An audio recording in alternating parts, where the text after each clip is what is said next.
Hi, welcome to the living room. Thank you for dropping in to see what's going on a lay table today. Well, today we are on our, this is our last hope Obi-Wan type situation. So this is my cat Leia Ceruna, formerly known as Salphornides Ceruna. I've had her since September of 2020. I believe she came on a mount and I took her off the mount. Put her in small bark and moss mix. She was doing fine. So I believe I upgraded her. Let me just double check my notes on the back here. Yes, I upgraded her in June of 22 into a little bit bigger pot. She was doing great. I saw new roots coming. I said, oh, you know what? I'd really love to grow her in lava rock. Well, those new roots obviously did not make it. Look at the shape. Look at her. She looks pitiful, okay? Now, I was looking at her earlier this morning because what I've been doing is keeping her by those little small humidifiers that I was showing you guys in a Saturday stroll video. And I thought, I'm not 100% sure that there might be a root coming. And because of that, I'm going to, and there's nothing really holding her in. She has two roots, the string part of what we call the root, that's kind of holding her down. Oh, and it is a root. Look, look, look, look, look. Do you see? Just, oops, just real tiny little root. Okay, so we have hope. Now, since these roots down here, they're still, I'll show you in a minute. Let me pour this lava rock out. There we go. So these, the velamen on them, you can't really tell, but let me see if I can find something white to put it up against. There we go.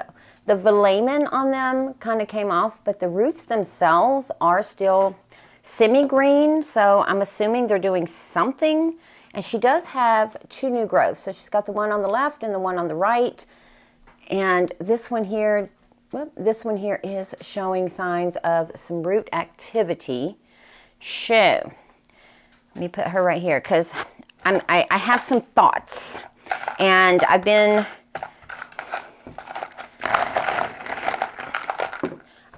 watching other people's YouTube videos on how they care for their Ceruna. And I'll post the last video I did for her. I think it was a care collab. So you can kind of see how good she looked back then in the description below. And I might even put it somewhere up here for you.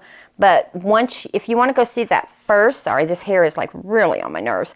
If you want to go watch that one first, so you can kind of see how pretty she looked prior to her declining, then go ahead and watch that and then come back and see what we do here, or watch this one and then you can go watch the other one. Whatever you want to do, fine with me. So what I have here, of course, I have my lava rock. I had the big pieces at the bottom of the net basket and then some of the smaller pieces like this up close to the base to retain more moisture.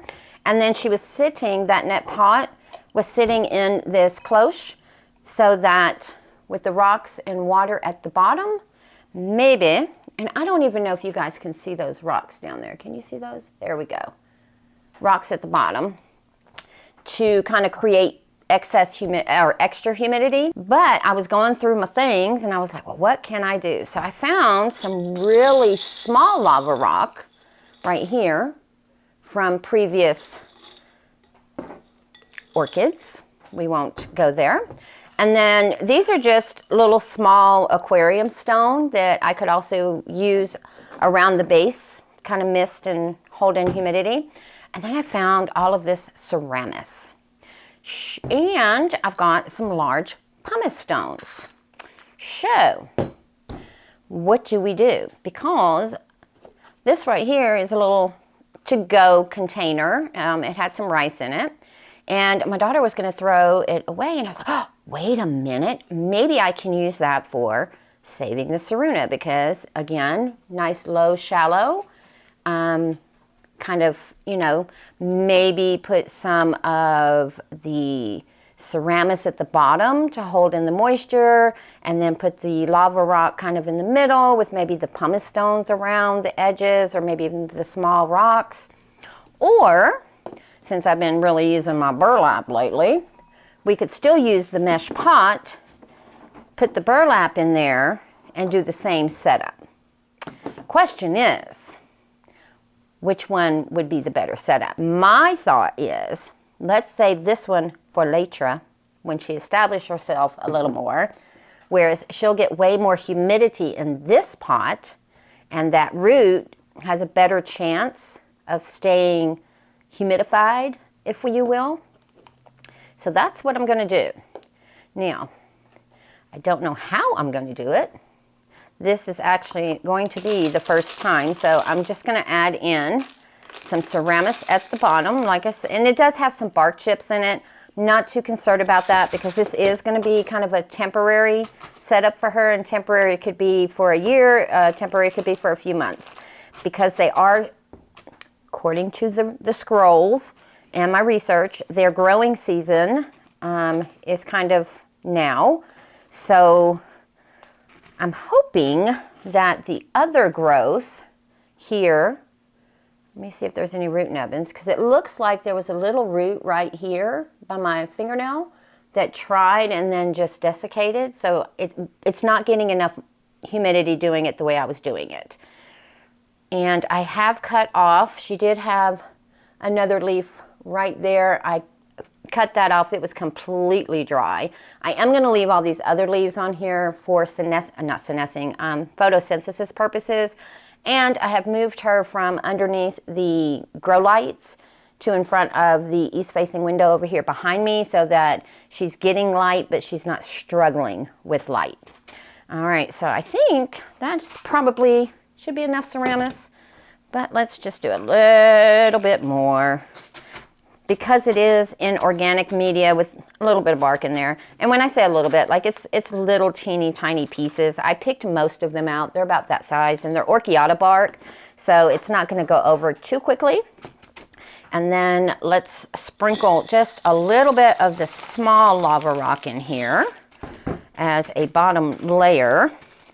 Now, anyone who grows in this, especially Nina, because I'm kind of taking your grow method for your Ceruna. I found that was the one that I kind of could mimic the best. And I know you just made that video about don't follow what other people do, but I'm going to give this a try.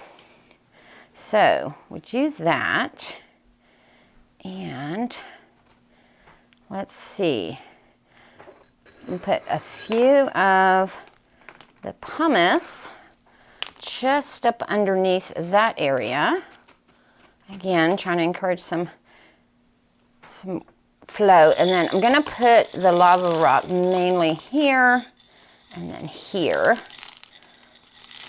This may not work, and if it doesn't, and I end up losing this one, this will definitely be one that I will have in my collection as a success, so it will get replaced. But let's hope we don't have to replace. Perhaps we can salvage what we have here.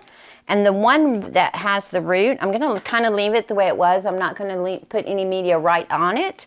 I'm just going to make sure that there's plenty of media around it. And I didn't bring anything, so I'm going to have to use my hands. I'm going to put a little bit of the Ceramus around that area as well. Again, hoping for humidity, because Ceramus does stay a little bit more water retentive than that lava rock.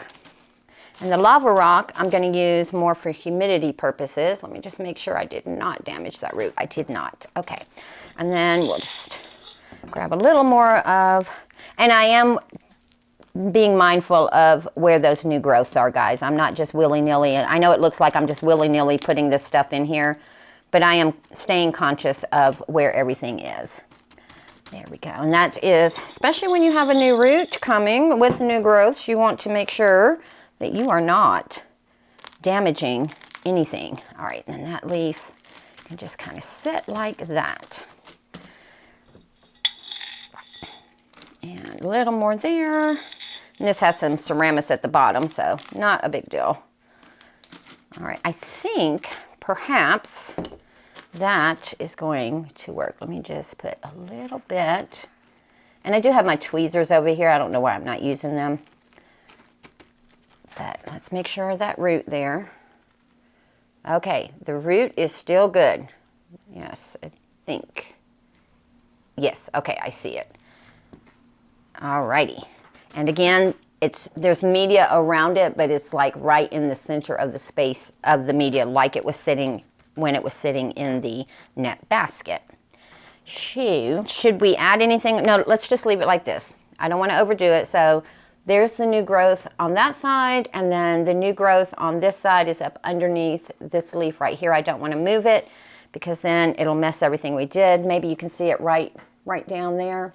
So what I'm going to do now is, no, there's no holes in here on purpose.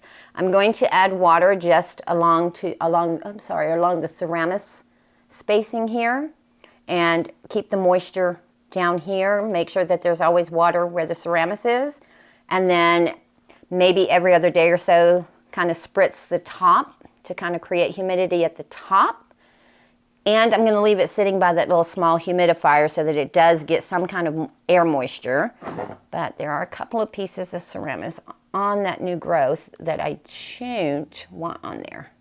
So since I am using the tweezers, let's just put one more piece right there. There we go. All right, well, this is her last hurrah, guys. Let me know if you think it's going to make it or not. And with that, I will see you guys later.